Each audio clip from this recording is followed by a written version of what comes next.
Hi, my name is SITI or AZILA binti Muhammad SUFIAN and my metric number is 59372. Assalamualaikum and hi everyone.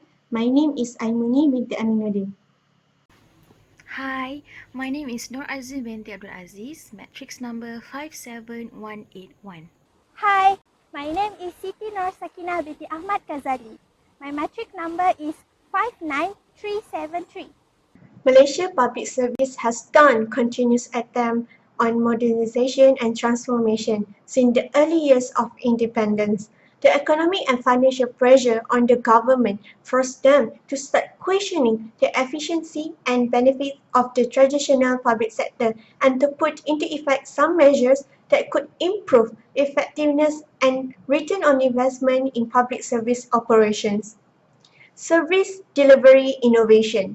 Innovation refers to improvement to something different or new that includes new concepts, strategies, or tools that may generate new success paths or lead to the better outcomes. And governance is commonly referred to as the way the state deals with its people and other entities, which include private organization, non-governmental organization, and civil society. In relation to the innovation, it hoped to lead into good governance. Good governance is defined in terms of some main elements such as accountability, transparency, stopping corruption, and participation by citizens. This also includes improve the delivery of public service and effective control of economic and social capital. The introduction of e-government has a major impact on the developing countries, such as Malaysia. However, since the enactment of Malaysian e-government in the 1990s, there are some major issues that hold back the development of e-government implementation. So, Malaysian government are advised to take more proactive role in confronting some of the challenges. The objective of this study is to identify some measures of improvement that could be taken by the government to tackle the factors of issues to improve the public sector service delivery and lead to administration of good governance. Now, I will explain the background of e-government implementation in Malaysian government. Explained in previous study by Siddiq 2008 and Ramli 2017, in the 1990s, after Malaysian government announced its e-government initiative, major efforts were made to improve public service delivery using electronic method. Malaysian government launched Multimedia Super Corridor MMSC in 1996, which has a primary strategic focus on developing Malaysian ICT small and medium enterprise SME to promote ICT skill and growth in the public and private sector of Malaysia. In e-government, there are three main distribution models explained by Al-Habshi 2009 and Katibak 2019, which are government to citizen G2C, government to business G2B, and government to government G2G. E-government aims to make interaction between citizen, business, and interrelation agency more friendly, convenient, transparent, and cost-effective. The rationale for adopting e-government was seen because of limited confidence and trust in government, low level of citizen and business satisfaction with public services, duplication of services, the emergence of globalized economy, and the need to induce national competitiveness. The second part, I will briefly explain the increasing adoption of e-government in Malaysia. Referred to previous study of Hussein et al. 2017, Ahmad et al. 2017, and Hussein et al. 2017, ever since the launch of e-government, the performance of e-government in Malaysia should be up to a certain standard. Malaysian e-government has shown significant improvement in outline services. The Malaysia Administrative Modernization and Management Planning Unit has been entrusted with the planning, implementation, and monitoring of the e-government initiative. 7 applications were designed that were named e-services, e-procurement, general office environment, human resource management information system, project monitoring system, electronic labor exchange, and e-Sharia. My Government portal serves as a one-stop platform for the official gateway of Malaysian government.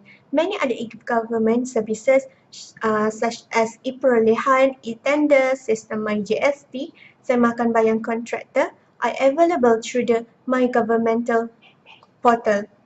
E-perolehan is one of the most successful e-procurement system. This system is a transition from conventional manual to an online procurement system.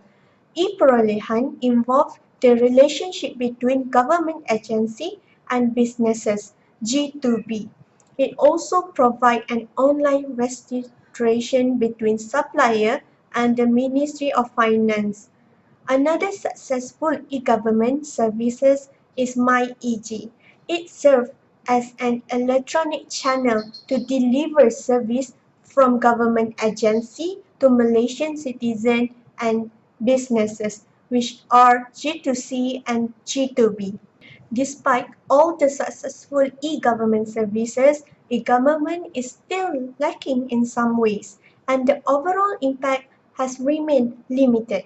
Malaysia has fallen behind from other countries and has so far to catch up with other Asian countries such as Singapore, Japan, and South Korea. Plus, the low level of users' acceptance of e-government services is known as a global problem for government policymakers, government agencies, and e-government services providers. Now we are moving to the backbone of this study, which is the issue that influenced the implementing of the e-government. First and foremost is the rate of growth is at a high level for developed countries, where they receive an early growth of policy and economy since they gain their independence early than developing countries. Meanwhile, developing country government are not commonly clearly defined as we are still learning to improvise our country productivity after the independence. Besides, as a developed country like Japan, they continuously raise their economic growth where they have a high level living of standard which require them to work harder to improve the country at a rapid speed. Everyone in the country is very hardworking and most of them are workaholic. Meanwhile, for developing country, the economy is slowly growing as the effectiveness is still at a low level. Well, it's fair to say that the economy of developing countries still need a lot to improve in order to have a better living standard compared to the current situation, which is low living standard with a high number of unemployment and the salary are not equivalent to our qualification. Perhaps this can be related to the factor that developed countries they have long tradition of democracy and more open approach and rule of law. Next is the technical staff issue, where for developed country they have existing employee to train the new skill. Developing countries like Malaysia usually import their professional skill due to the lack of existing in-house professional. Hence, due to the demand of outsourcing professional skill, the developed countries are gaining a lot of attention and at the same time they're getting more on the economy and the currency exchange. Compared to developing countries, we are lacking of funding since we are always importing skill from outsider, whereas the local are not able to identify precise criteria if they do not have local outsourcing capabilities and rarely have financial support. Furthermore, developed countries have a better infrastructure compared to developing countries. The internet speed in developed countries like Japan record as 101.65 Mbps for the broadband and 30.48 Mbps compared to Malaysia, which only 78.03 Mbps for our broadband and 23.8 Mbps for our mobile data. This shows that the efficiency and productivity level can be affected by this. In some study, it's said that poverty will affect the development of the country, well, it's uncertain for ICT innovation, hence suggesting the importance of conceptual aspect for socio-economy and development. Moreover, the citizen of the country also influence the effectiveness of the e-government implementation. Developed country, the citizen usually have a high access to the internet and computer literacy. Digital divide and privacy issue are remain. Besides that, they are relatively more involved in the political system and more engaged in the policy making. Meanwhile, for a developing country, they have low access of internet and people are hesitant to use electronic services. Some of them are not literate, especially on ICT. Besides, they are relatively less involved in the political system and less actively involved in the policy-making phase of a government. Now we are moving to the most vital factor in implementing the e-government, which is the government officer itself. As the one who are hands-on performing the task daily, they need to have a knowledge and skill on this matter. Based on the practice from the developed country, the government officer have a decent computer literacy and resources engagement, where in order to enter government sector in South Korea as an example, the applicant need to undergo a few public exams in order to penetrate the interview for all positions in public sector, where there would be a hands-on exam on computer skill and other skill. Compared to developing country, we have a low computer literacy and resources dedication, where many do not place high priority on electronic government implementation by the lack of awareness of this matter. Last but not least, in order to ensure our country to have a competitive spirit and able to sustain the economic growth and development, the reform and innovation has become a very vital topic in public sector issue in Malaysia. By the record that was mentioned by the trading economy, it said that Malaysia has 53 points out of 100 points on 2019 Corruption Perception Index reported by Transparency International, which is higher than previous year, which is 47 points during 2018, which indicate that Malaysia corruption level is getting better. But there's still a lot more to improve in order for us to get an effectiveness of public sector performance. Based on the Corruption Perception Index, it said that the country with a high level rank is indicated to have less or clean performance. Meanwhile, the country with 0 or low scale is indicated have a highly corruption. The first improvement of sustainability strategy, if it were implemented, is manage the current corruption. By having an advanced technology, it can resolve the same virus or security breach algorithm immediately. Besides that, it can detect the origin and the resources of the hacker. Secondly, establish the foundation of knowledge.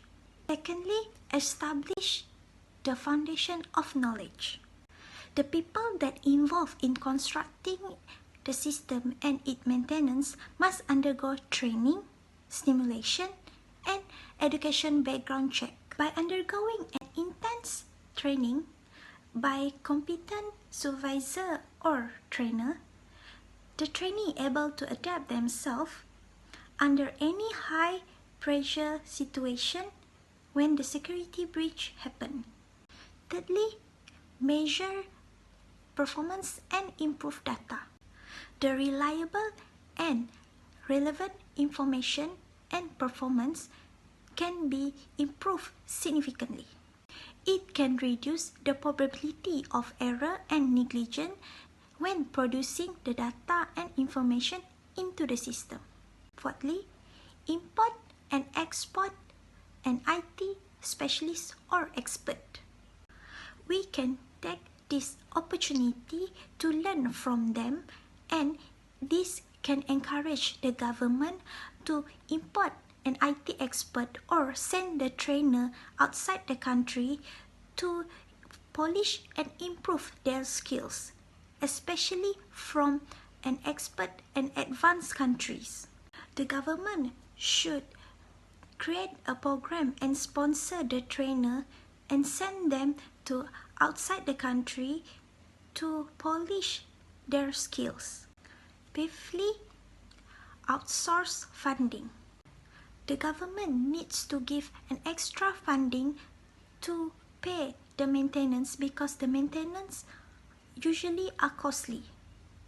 Besides that, some agencies are using that extra funding to send their own staff to go to training to polish their skills. Lastly, staff capacity. When the e-government is implemented, it just needs a few staff to monitor and maintain the system. The system will handle an administrative parts which can lessen the error and negligence that can be reduced and can be avoided. Despite that, it can create job opportunity, especially for those people with IT background. In conclusion, the government of Malaysia has done a lot of reinforcement on public management. At the same time, introducing a variety of innovation in public sector with public satisfaction in mind. Their reinforcement mainly focus on service delivery to improve its efficiency, productivity, and also administer a good governance. The high rate of corruption, lack of integrity, bureaucratic inefficiency and expertise among public officers, difficulty in administration, and delays in delivery of services, and loss of profitability is the frequent criticism of Malaysian public service. It has presented a significant challenge for the country's future development, as the neighboring country has gradually escalated in growth, such as Singapore. Malaysia has a long way to go before obtaining an excellent achievement in service delivery and its governance. It is now or never. A continuous improvement will definitely make Malaysia a step forward to its goal of becoming a developed country with a strong economic stability.